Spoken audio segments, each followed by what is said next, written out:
ka mga Ateneo Schools sa Mindanao nanawagan karon sa COMELEC nga magpahigayon og daghang COMELEC satellite registration sa Mindanao. Aning report ni James Paulo Yap.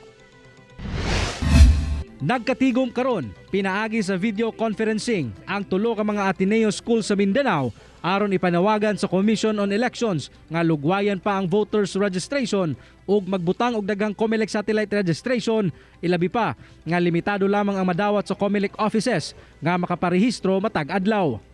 Sa pahayag ni Father Joel Tabora, presidente sa Ateneo de Davao University, nga desidido ang Mindanao Consortium of Ateneos nga ipagamit ang ilahang tunghaan isip satellite voter registration.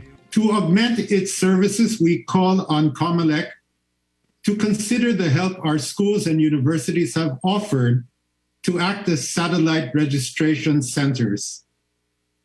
Finally, so that civil society can participate in safeguarding our forthcoming elections.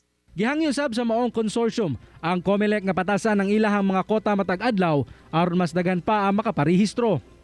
Usa sab sa mga tutukan sa grupo ang Voters Education Campaign aron mas masabtan ilabi pa sa mga first-time voters ang importansya sa pagparehistro ug pagboto. There is a need to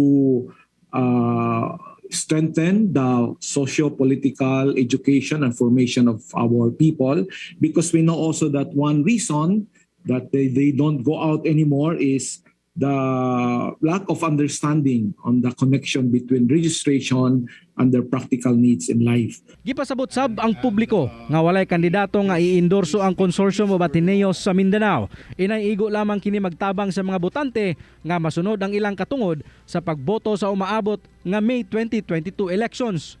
Underlying our statement is the call to COMELEC to make it easy for voters to register this October, to make it easy for voters to vote in May.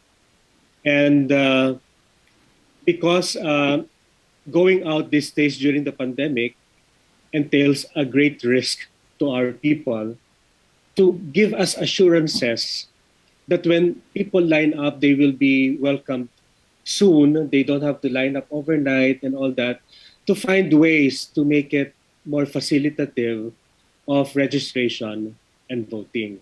Ako si James Paulo Yap para sa One Mindanao.